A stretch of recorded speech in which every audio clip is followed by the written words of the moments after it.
ओम शांति। मीठे प्यारे बाबा ने हम बच्चों को बहुत सुंदर वरदान दिया है कि बच्चे, जीवन है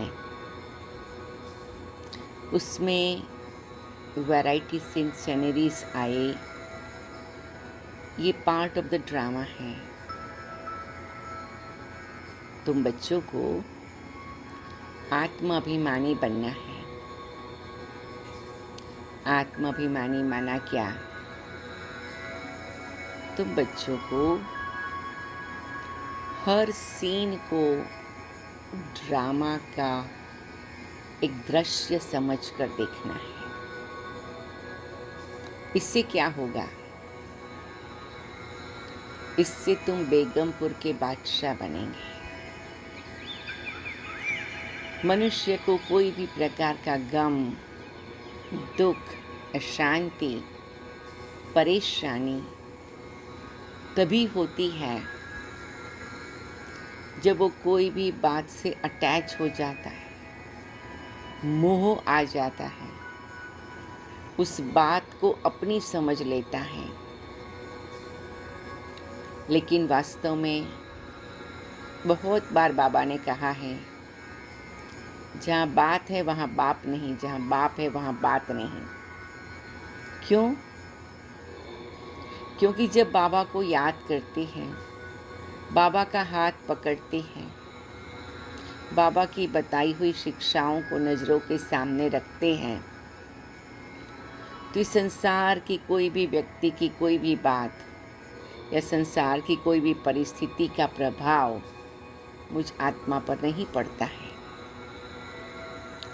क्योंकि हमें मालूम है कि ये बना बनाया ड्रामा है और ये कल्याणकारी ड्रामा है, और जो कुछ हो रहा है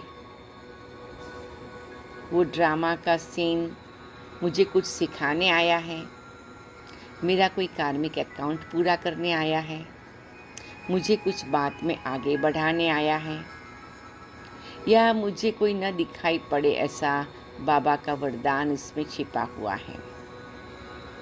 जब ये चार बातें हमारी बुद्धि में रहती हैं तो हम उन बातों के प्रभाव में न आकर उन बातों में उलझते नहीं हैं, उन बातों में अपना बिन जरूरी समय भी नहीं लगाते हैं। बाबा कहते, जिसको अपना लक्ष्य याद है, जिसको अपनी मंजिल याद है, वो साइड सीन में टाइम नहीं लगाता है।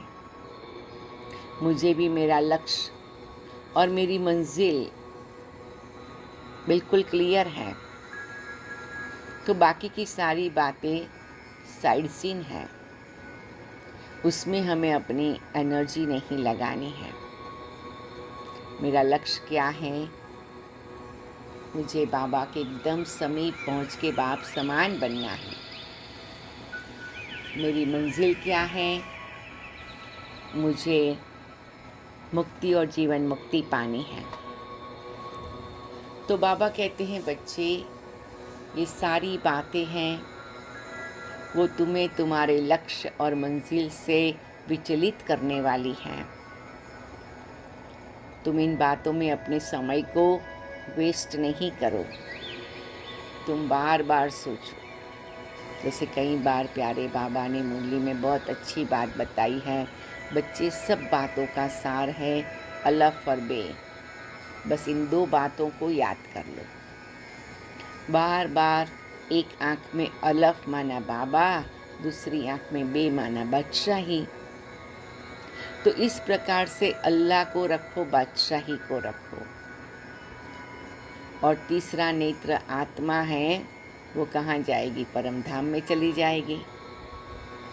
तो इस रीति से बाबा हमारे माइंड को नई ट्रेनिंग देता है, नया प्रोग्रामिंग देता है, क्योंकि जैसा हम सोचते हैं वैसा हम बन जाते हैं। तो आज तक हमने हर छोटी छोटी बात को अपने ढंग से सोचा, खुद ही खुद के दिल दिमाग पर दुख लगाया, खुद ही खुद के मन बुद्धि में परेशानी लाई, खुद ही खुद को बिन जरूरी अशांति का भागीदार बनाया। बाबा कहते बच्चे, जो हो गया उसे बिंदी लगाओ। अब सोचो आपको क्या करना है, आपको क्या बनना है, आप यहाँ किस लिए आए हो। जब हम बच्चे इन बातों को सोचते हैं तो हमारा मन एकदम हल्का हो जाता है, क्लीन हो जाता है, प्योर हो जाता है, स्वच्छ बन जाता है, शुद्ध बन जाता है, सात्विक बन जाता है। और उसी मन को हम मंदिर बनाए बाबा को अपने पास रख सकते हैं, या वही स्वच्छ मंदिर या स्वच्छ मन के स्वच्छ शुद्ध फूलों की माला लेकर मैं बाबा को मिलने जा सकती हूँ। तो आओ हम सभी मीठे बाबा की याद में बैठते हैं, अपने मन को स्थिर करते हैं। मैं आत्मा चमकता सितारा हूँ, ज्योति स्वरूप हूँ, विशेष हूँ, पवित्र हूँ, स्वराज अधिकारी हूँ और इस शरीर से न्यारी होकर उपराम होकर मैं मीठे बाबा के पास जाती हूँ। वो है बेगमपुर, मेरे मीठे बाबा का सूक्ष्म वतन, मेरे प्यारे बाबा का परम धाम। वो दोनों ही सूक्ष्म वतन हैं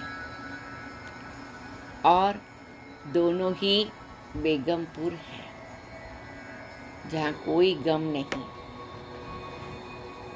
हम उस बेगमपुर के निवासी हैं। वो बेगमपुरी मेरा सच्चा घर है। और तीसरा बेगमपुर है सतयुग। और बाबा ने कहा तुम उस बेगमपुर के बादशाह हो। तो मैं आत्मा सूक्ष्म वतन में बेगमपुर के बादशाह बाबा से मिलती हूँ और बाबा की दृष्टि से मेरे भी सारे गम दूर हो जाते, मैं भी मास्टर बेगमपुर बादशाह बन जाती और फिर मैं परम धाम चली जाती हूँ बाबा के साथ।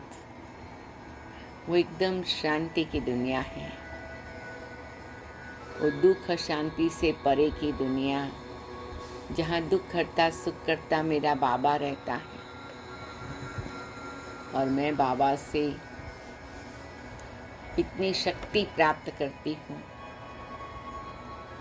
इतनी दिव्यता प्राप्त करती हूँ, इतनी अलौकिकता प्राप्त करती हूँ, इतनी रूहानियत प्राप्त करती हूँ।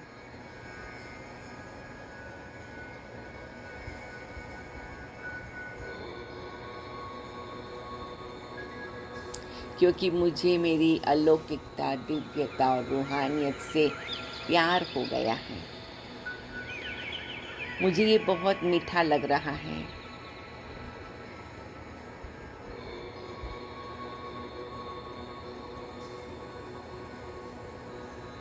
अब मैं बाबा के सामने ऐसे उपस्थित हो जाती हूँ कि मेरी लौकिकता, मेरा पुरानापन, मेरी दुनियावी बातें, मेरा सांसारिक सोच, वो सब धीरे धीरे जल के भस्म हो जाता है। मेरी लौकिकता और मेरे संसार के पदार्थ प्रति का कोई भी आकर्षण है, आज सब जल करके भस्म हो रहा है। और बाबा मुझे तिलक दे रहे हैं कि बच्चे तुम कौन हो? तुम बेगमपुर के बादशाह हो। बाबा कहते बार बार अपने को रिमाइंड कराओ, मैं बेगमपुर के बादशाह आत्मा हूँ। तो ऐसे मीठे बाबा के पास बैठकर बेगमपुर के बादशाह का वरदान लेते हैं। संसार में कुछ भी हो जाए, लेकिन मैं उससे तटस्थ होके, न्यारी होके उपराम होके ही देखूं और मैं उपराम रहूं। मैं मीठे बाबा में समाई हुई रहूं। मैं बेगमपुर की बादशाह हूँ। मीठे बाबा जो सब गमों से परे हैं, उसके संग के रंग में मैं आत्मा कितनी खुशनसीब हूँ।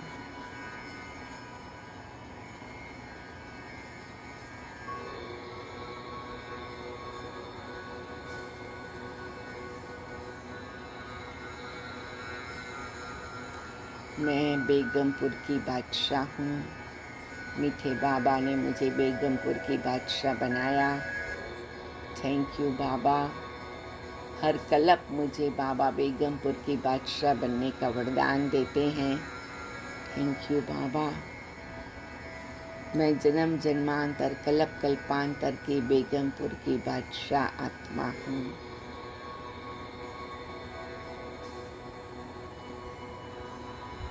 मैं शांत स्वरूप, ज्ञान स्वरूप, प्रेम स्वरूप, पवित्र स्वरूप हूँ।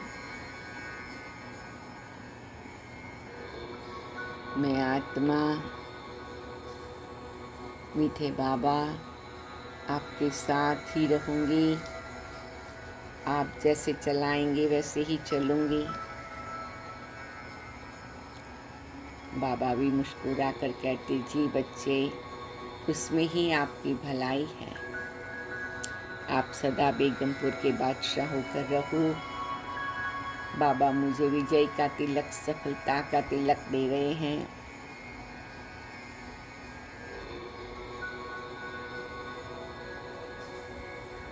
और मैं आत्मा के दृढ़ संकल्प से नीचे आती हूँ। फिर मैं बाप दादा, मातेश्वरी और पूर्वज आत्माओं के साथ पूरे विश्व के गोले पर खड़ी हूँ। सबको मैं ऐसी लाइट माइंड मिल रही है बाबा से, ये विजुलाइज करती हूँ। ऑस्ट्रेलिया, अफ्रीका, एशिया, यूरोप और अमेरिका, इन पांचों खंडों में मीठे बाबा की रोशनी पहुँच रही है, हीलिंग एनर्जी पहुँच रही है। मीठे बाबा, प्यारे बाबा, आप ये सारे खंडों को, ऑस्ट्रेलिया, अफ्रीका, एशिया, यूरोप और अमेरिका, 150 देशों की आत्माओं को आपकी किरणें पहुंच रही हैं। फिर हम जहाँ रहते हैं वहाँ पर भी आपकी किरणें पहुंच रही हैं।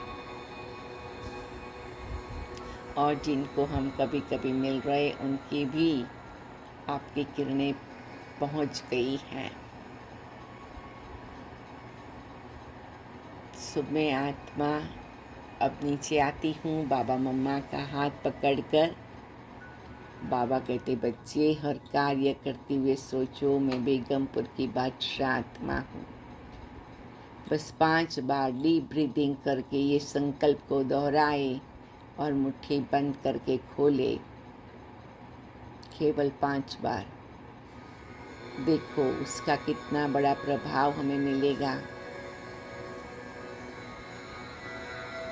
ऐसी मीठी रूढ़ियान करते अपने आप को स्थिर करके एकाग्र हो जाए। मेरा तो एक शिव बाबा, दूसरा न कोई। अच्छा, ओम शांति, ओम शांति, ओम शांति।